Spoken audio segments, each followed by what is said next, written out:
Hi everybody, welcome to Kids Crafternoon. Today we're going to be making this really cute little card wallet thing. I'm going to show you how it works. It's got a button and a little loop, little elasticized loop, and you can put your library card in there, you can put gift cards in there, whatever you want, and you can use it as like a little wallet. What you're going to need for this project are 2 pieces of fabric, one for the inside, one for the outside.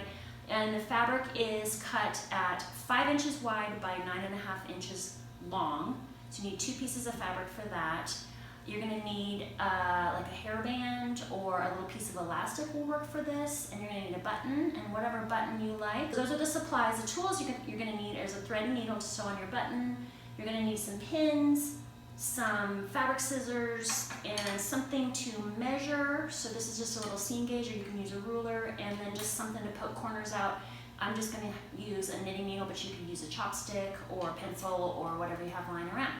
The first thing you're going to do is take your 2 pieces of fabric, and it doesn't matter which side, you're just going to kind of snip little notches in this side. So I'm going to measure down from on one long end. I'm going to take my seam gauge and measure down 3.5 inches. I'm just gonna scoot that to the 3.5 inch mark, but again, if you just have a ruler or something, that'll work too. At my 3.5 inches from the top edge, I'm gonna take my little snippy scissors and just snip like a tiny little cut in the side right there. You don't wanna go in too far because you're actually gonna be sewing your seam beyond that. This is just a marking place. I'm gonna turn it around here. There we go. 3.5 inches down from the top, just make a teeny little snip. And I'm gonna do it on this piece too. 3.5 inches. This is just gonna be where we're gonna fold it. And another little snip right there. Now that I have my snips, next thing I'm gonna do is take my pieces of fabric and I'm going to put them right sides together and make sure that my little snips, which you can sometimes are called notches, so there and there here. I'm gonna put my fabric pieces right sides together just like that, and I'm gonna sew these 2 pieces of fabric together right there, and I want to make sure that I'm sewing the end that's closest to my notches. So see, there's like 3.5 inches here, and then I guess that would be 6 inches there. Math. So just to clarify, I notched each piece of fabric on each side. This end is 3.5 inches to the notch. This end is 3.5 inches to the notch. I didn't go from this end and notch, just one end and notch. Hope that makes sense. Okay, next thing I'm gonna do is sew these 2 fabrics together, short ends together, closest to the notch. You can pin this if you want to. I'm not gonna pin it because I'm gonna just go quick and dirty today. You want to do a 1/2 inch seam allowance. 1/2 inch to 3/8 is fine. And you want to make sure that you backstitch on either end. Snip your threads. The next thing we're going to do is go and iron this at the ironing board. Next thing I'm going to do is flip my fabric right side out and iron this seam down. Just make sure it's rolled out. And I'm just gonna press that down, just so it's nice and flat, because that's gonna be the top of my pocket, and I want it to be a really crisp edge. Since we're at the ironing board, the next thing I'm gonna do is take my fabric and open it back up, and my raw edges that aren't sewn down, I'm going to turn them up 1/2 inch toward the wrong side. And I'm gonna iron those too, because that will make our last step much better if we have these pre-pressed.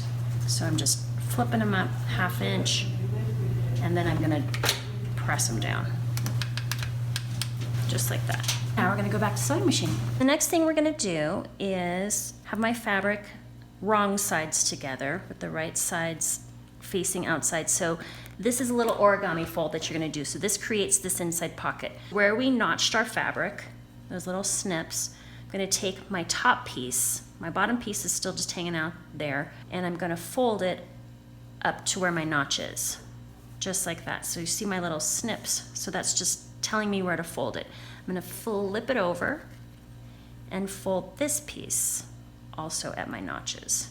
And if it's not exactly at your notches, that's totally fine. You just want to make sure that your pieces match pretty well. Then I'm going to pin my side seams because we're going to sew here and there. So I'm just going to throw some pins in there real quick. So now that my pins are in, I'm going to sew these side seams together. And make sure that, remember when we folded these down, when we pressed them down, just make sure that they stayed pressed down. Make sure to sew this at 3/8 inch seam allowance. Also make sure you back stitch when you start and when you end. Just is going to make your wallet a lot more sturdy and make your sewing better. Now I'm just going to do this other side. Now that I have my side seams sewn, I'm going to go ahead and clip my corners because when I turn this right side out, that's just going to be extra bulk in my wallet, and I want to just snip those out. So make sure you don't snip through your stitches, you're just snipping that extra fabric out. Then I'm gonna flip it right side out. And at this point, you can decide if you want it to be this fabric on the outside, so if I want my green fabric on the outside, or if I like my white fabric better, I can flip it the other way and see what that looks like and see if I want my white on the outside. I kind of like green on the outside. All you're doing is just flipping your pocket back and forth like that. I'm gonna go with green today. Once it's all flipped, I'm gonna take my knitting needle and poke out my corners so I have nice sharp corners right there, just like that. The next thing you're gonna do is you're gonna find the center of this flap. I wanna make sure that I'm putting my elastic band in the center. The easiest way that I know how to do that is I'm just gonna fold it lengthwise like this and kind of pinch the middle. And I might even slide a pin in there just so I know that's my center. Then I'm gonna take my hairband and I'm gonna pinch that and put that in the middle. When I sew this, I'm gonna pinch that really close together so it makes more of a loop so it's not spread too far apart, but I'm gonna do that when I sew it. I'm gonna leave that pin there so I know where the center is. Now this part is where you're gonna see the stitches. If you wanted to do like a fancy stitch here or something more decorative, you can definitely do that because I'm gonna have white stitches right there. And if those white stitches aren't perfect, then I'm gonna see that, and maybe that bugs me, maybe that doesn't. It's completely up to you. If you wanted to do a zigzag or a pretty stitch right there, that would be a great opportunity to use a fancy stitch for your machine. Now I'm gonna start from one corner. I'm gonna sew these together. Kind of wish they were a little more lined up. I might kind of zhuzh them a little bit. Now I'm going to sew this part closed, and when I get to my pin, I'm gonna not forget to sandwich my loop in there. These aren't exactly folded perfectly. I might scooch my green one down just a little bit to match my white. Just a little bit, but good enough's good enough. And I'm gonna stitch at 1/8 inch seam allowance. Now you're gonna try your best to make this as straight as you possibly can, but again, good enough is good enough. Don't forget to back stitch. And I think those layers are staying together pretty well. Now I'm gonna stop because there's my pin, and I'm going to squish my band together and go in between those layers. And at this point, you kind of have to figure out how big your button is too, how big you want your band to be. You can kind of pre-measure it, or you can just go with it. I'm putting about half of the band in there. I'm gonna take my pin out so I don't sew over my pin. This is probably the hardest part of this whole project. Everything else is pretty easy. When I get to my band, I'm gonna have my needle drop into one side and leave my needle down in there so it holds that. I'm gonna lift my presser foot and squish the other side. I'm gonna kind of just push it over there. Maybe if you have little scissors or something that can kind of help you, push it over there. There we go. It got in there. So you want that to be squished together pretty well. Sew over that. I'm gonna do a little back stitch just to make sure it's in there. And keep on going.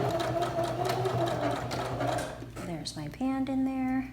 Trim my threads. Now the only thing left to do is sew a button on there and call it good. Now I want to figure out where I want my button to go. It's kind of handy because when I flip this over, I can flip it over all the way if I want my button to be pretty low, or I can make it a little bigger if I want to. I think for this purpose, since my loop kind of circles that little X, that kind of makes my life easier. That's where I'm gonna put my button, is right there on that X. Flip it up and get my thread and needle, I have 2 strands of thread. I'm gonna go inside my pocket and poke it through that X. If your fabric, if you're not as lucky as me and you didn't have an X on your fabric where you want your button to go, you can make a little pen mark or a little, put a pin in there or whatever just to mark it. And then I'm gonna go up through one of my holes in my button and back down. Just make sure, I'll see if I can open this up and show you what I'm doing, that you're sewing just to this one layer of that pocket, that you're not going all the way through, because if you sew your button all the way through, then you won't be able to put anything inside your wallet. So just coming up through the hole. It's pretty easy to sew a button on, you know, just up through the hole, back down through the other hole. If you had a 4-hole button, you can make an X, or you can make a square, whatever design you like, because this is yours. You're gonna make it however you want to. I'm gonna sew that 4 times. My button's sewn on, and I'm gonna just tie it off. I'm gonna flip it to the inside of my pocket. I'm gonna scoop my stitch underneath where my stitches were in that button, and I'm gonna go through my loop and just do that a couple of times to make sure it's nice and tied off. Trim my threads. Voila, you have a wallet. You can put your stuff in there and carry it in your pocket. So make some cute ones.